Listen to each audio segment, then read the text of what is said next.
Allez, bonjour à tous, j'espère que vous allez bien et que vous êtes en forme. On se retrouve dans cette vidéo où on va parler de 3 tokens, notamment 3 memecoins, qui vont être particulièrement intéressants dans les prochaines semaines, prochains mois, puisqu'on peut aller chercher des grosses performances dessus. Donc l'idée c'est de faire un top 3 memecoins qui vont être intéressants là sur les prochaines semaines, prochains mois.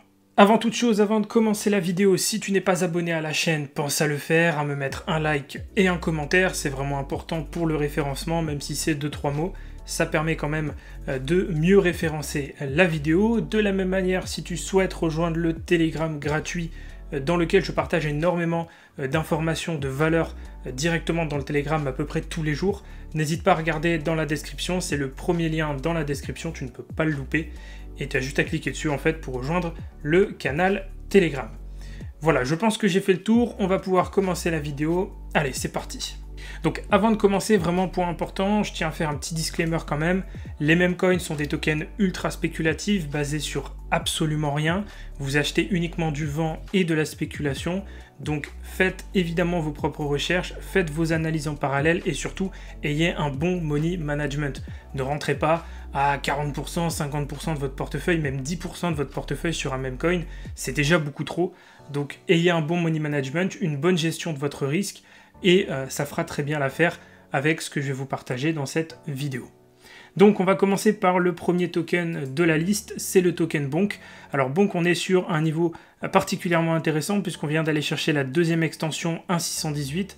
On a aussi été chercher ce plus bas là qu'on vient de casser. Donc on a eu ce que j'explique souvent, quand on casse des plus hauts et des plus bas de structure, on a des retracements, ce qui a été le cas ici. On a cassé une trendline baissière également avec 1, 2 et 3 contacts, plutôt belle trendline quand même. On est revenu également sur un gros niveau de volume ici au niveau de la gamme visible des volumes. On voit que les deux plus gros bâtonnets sont ici et le point of control est également ici. Donc on est venu se réappuyer sur les plus gros niveaux historiques au niveau du graphique de Bonk, sachant que j'ai un historique qui remonte jusqu'à novembre 2023, donc on a quand même un bon historique sur Bonk, ce qui veut dire que cette data du volume, elle est plutôt correcte, donc on peut se fier là-dessus. Maintenant, l'objectif c'est quoi? On va le voir après, hein. Sur la fin de la vidéo, on va parler de la market cap, donc on va analyser rapidement la market cap du projet. C'est beaucoup plus facile de déterminer des paliers de sortie par rapport à la market cap. Si on regarde ici au niveau de l'aspect purement technique, on a deux paliers de revente en extension. On a donc les 1.618 qu'on est déjà venu chercher ici, donc aux alentours des 0.50, d'accord, c'est juste ici. Et on a un deuxième palier ici aux alentours des 0,77, donc au niveau des 2.618. Ça, c'est les deux paliers qui vont nous intéresser, sachant que le premier palier a déjà été tapé ici, puisqu'on avait déjà rejeté au niveau du prix, tout simplement, on avait eu un rejet de ce niveau, ce qui veut dire qu'on pourrait revenir sur ce niveau, mais pour moi, il serait plus du tout intéressant pour le prix, vu qu'il l'a déjà fait. Donc le prochain niveau qui va nous intéresser, c'est ce niveau ici. En termes de performance, qu'est-ce que ça donne? Et ben, on va voir ça tout de suite. Sur le premier niveau, ça donne une performance de 180%, donc on est sur quasiment du x3. Et sur le deuxième niveau, on est justement ici sur du 320%. Donc on est quasiment sur, enfin on est sur du x4 et on est sur un peu plus que x4. Donc il y a quand même pas mal de potentiel à aller chercher sur le token Bonk. Et au niveau des confirmations techniques, donc on a bien les volumes, on a la zone d'extension, on est revenu dans la partie rouge du cloud, donc on est vraiment dans un excès baissier, un pur excès baissier, puisqu'on est venu faire une correction quand même de 85% depuis le plus haut de novembre 2024. Donc en termes d'excès baissier, on est plutôt pas mal. Donc on a beaucoup de confirmations quand même qui nous indiquent une reprise haussière sur ce token pour aller chercher des targets un peu plus importantes. Et si on regarde au niveau du RSI, on voyait ici qu'on avait une divergence haussière. On était venu chercher l'extrême borne basse du RSI aux alentours des 30. Donc voilà, on a eu quand même pas mal de confirmations pour pouvoir rentrer en position. Maintenant, on pourrait très bien attendre ici encore un petit retracement juste ici pour se positionner aux alentours des 0.4015, ce qui serait une très très bonne zone pour rentrer en position. Le deuxième token, c'est le PP Coin, donc là on est aussi bien dans la narrative Memecoin. On est venu chercher de la même manière que pour Bonk, en fait tous les Memecoins sont sur des zones d'extension. La seule différence ici sur PP, c'est qu'on est entre 1 et 1,25, donc la première zone d'extension. On a cassé cette trendline baissière également, on a réagi également sur un niveau de retracement Fibonacci qu'on voit pas très bien ici. Il faudrait que j'enlève les volumes pour montrer ça, mais on est sur un niveau de retracement entre 0,786 et 0,88, donc le dernier niveau de retracement avant la cassure d'un plus bas de structure. Donc bon, on est quand même sur un niveau de retracement relativement important, et c'est normal qu'ils tiennent. On revient également, comme pour Bonk, sur les plus gros niveaux de volume exécutés. On a les deux plus gros bâtonnets ici, avec le point of control exactement au même niveau. Donc on a les mêmes confirmations que pour Bonk tout à l'heure. Si on regarde ici au niveau du RSI, pareil, on avait une petite divergence haussière qui se marque ici. C'est quasiment pas une divergence haussière, hein, c'est plus une réaction sur la borne basse du RSI, mais c'était plutôt propre quand même si le RSI c'est pas un outil que j'utilise majoritairement. J'ai repris un petit achat moi sur ces niveaux ici, aux alentours des 0.5063. Dans ces eaux-là. L'idée c'est de sortir une partie de la position ici à 0.4011, ce qui fera déjà quasiment une performance de x2. En termes de potentiel d'extension, bon bah là on va effectivement en avoir un majoritairement, c'est le 3618 qu'on est déjà venu travailler ici, donc aux alentours des 0.4028. On l'avait travaillé pile poil ici à la mèche près, et ensuite on a eu une grosse correction puisqu'on est descendu derrière de 81%, donc c'est quand même une correction assez significative avec une belle épaule tête-épaule ici. On a la première épaule, la tête ici, la deuxième épaule, et on a bien du coup la correction. Maintenant, si on attendait l'épaule tête-épaule pour vendre, on attend quand même moins 40%. Donc bon, le mieux c'était de vendre sur la zone d'extension.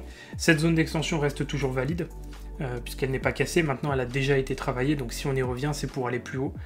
Mais dans tous les cas, si on y revient, ça fait une performance de à peu près 225-230% sur PP. Donc ça fait un x3, ça reste quand même une bonne performance dessus. Pour l'instant, on ne peut pas marquer d'autres extensions, puisque tout simplement on n'a qu'une correction ici, mais on n'a pas encore de reprise haussière, donc on ne peut pas savoir si c'est la fin de la correction, et on ne peut pas savoir si justement le prix va refaire un nouveau plus haut d'ici là. Donc on est obligé de se baser sur les extensions passées. À la limite, on pourrait prendre cette extension ici, mais tant que celle-là reste encore active, on doit se baser sur cette extension. Et dans tous les cas, on verra, comme je le disais, pour la partie market cap qui nous donnera beaucoup plus d'informations à ce niveau-là.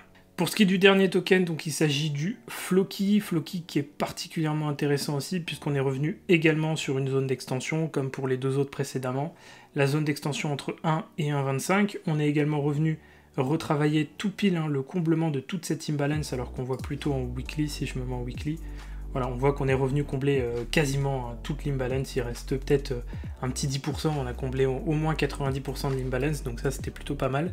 On s'est arrêté donc sur la fin de ce carré ici avec peu de volume. On est venu quasiment se réappuyer sur les deux plus gros niveaux de volume avec le point of control juste en dessous. Donc on a un très bon rebond, on reste relativement proche de la zone quand même, puisqu'on est à peu près à 40% de la zone, donc il reste encore pas mal de perfs à aller chercher, et le point d'entrée est plutôt intéressant. Au niveau du RSI, de la même manière, on avait une petite divergence haussière ici, qui n'est pas non plus énorme, mais on avait une confirmation aussi à ce niveau-là. Maintenant, ce à quoi il faut faire attention, c'est ce niveau ici, qui est donc un niveau de support qui devient résistance maintenant, donc c'était le niveau qui était juste ici, voilà, c'était ce niveau-là de support. Si je le mets en entier, voilà, ce niveau de support qui va devenir résistance.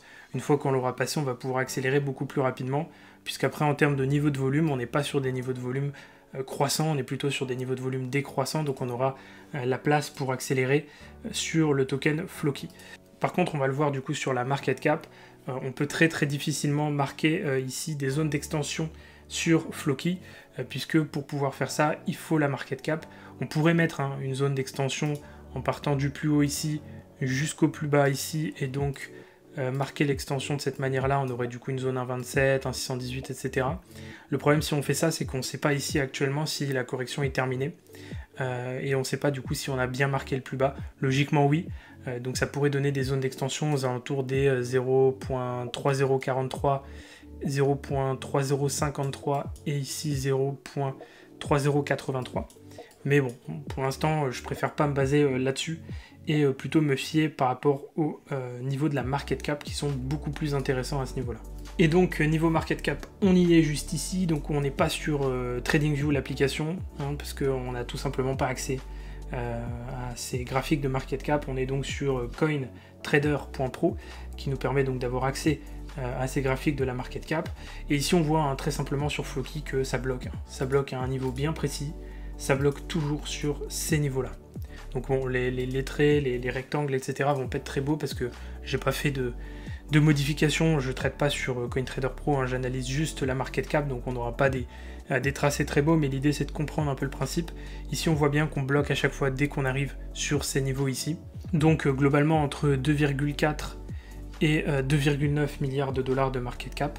Et on voit hein, plus rapidement et plus simplement, si on trace juste un trait horizontal ici, bim, qu'on réagit très souvent sur 2,5 milliards de dollars de market cap. C'est toujours des niveaux psychologiques avec la market cap, hein.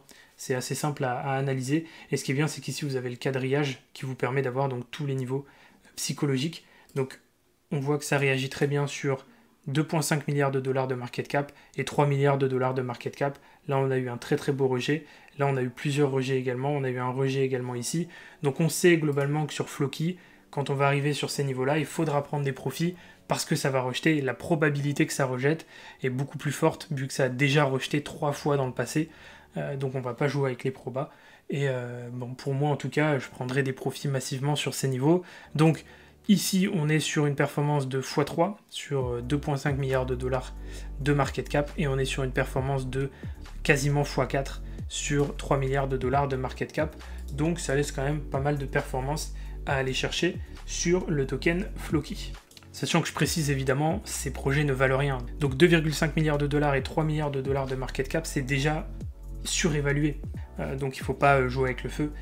Évidemment, quand on arrive sur ces niveaux-là, on sait que c'est de la surévaluation, on sait que c'est de la spéculation pure, donc c'est le moment de prendre des profits quand même, quoi.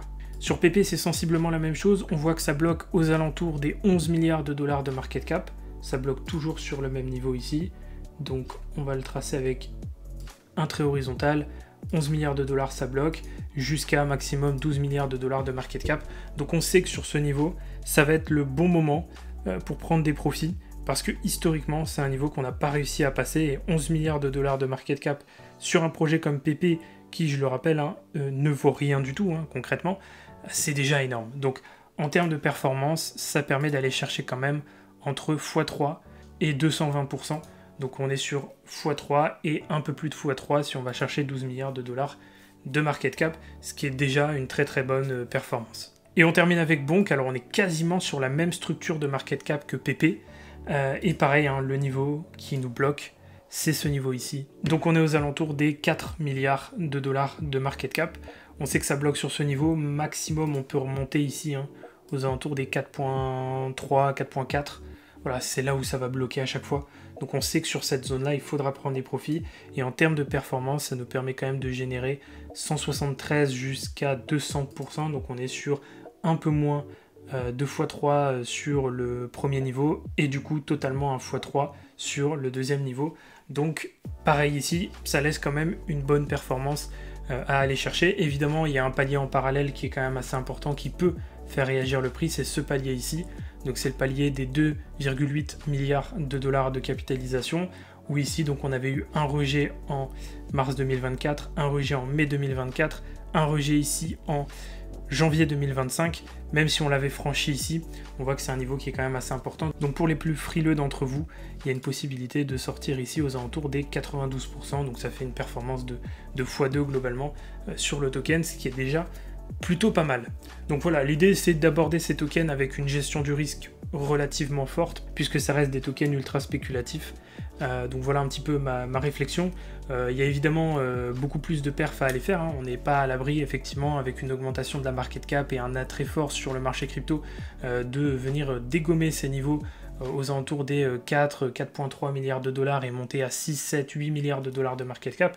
Et dans ce cas-là, ça fera plutôt des performances entre x5 et x10. Mais bon, on est obligé de tenir compte du passé et d'analyser les charts avec l'historique que l'on a. Et pour l'instant, l'historique que l'on a nous dit d'être particulièrement prudent à l'approche des 4 milliards de dollars de market cap, et donc c'est ce que je vais faire à titre personnel, et c'est l'analyse que je vous partage dans cette vidéo. Donc voilà pour mon top 3 des meme coins. Donc si je devais en mettre un en premier, je dirais plutôt le Pepecoin, qui a un gros potentiel de performance. En deuxième, je dirais quand même le Floki, et en troisième, le Bonk, qui affiche quand même, au regard de la market cap, la performance la plus faible, même si ça reste une très très bonne performance en somme. Voilà, donc un petit peu pour le top 3. Évidemment, je ne vais pas me risquer à analyser du Pengu, je ne vais pas me risquer à analyser du Fartcoin, etc. parce que pour moi, c'est encore plus spéculatif. Et en plus, les niveaux de valorisation sont déjà extrêmement élevés. Donc on prend un risque vraiment hyper important en investissant sur ce genre de token, puisque les niveaux de market cap, les seuils de market cap, vont être rapidement franchis et les corrections vont être très violentes sur ces tokens là. Ce qui n'est pas le cas ici, hein, par exemple d'un Bonk, où le maximum de la correction, la plupart de la correction a déjà été faite, hein. On a déjà corrigé de 84%, là actuellement on est à 66% de correction, on est plutôt sur un bon niveau d'entrée. Si on regarde par exemple un Fartcoin, on est déjà sur des niveaux de valorisation extrêmement élevés, donc c'est pas le plus intéressant des meme coins actuellement. Voilà, je pense que j'ai fait le tour pour cette vidéo. J'espère que vous avez apprécié cette analyse technique, chartiste, et en même temps avec l'analyse de la market cap en parallèle pour vraiment juxtaposer les différentes analyses et essayer de trouver un maximum de confluence entre les deux. Si cette vidéo vous a plu, n'hésitez pas à me mettre un like, un commentaire et à vous abonner à la chaîne YouTube.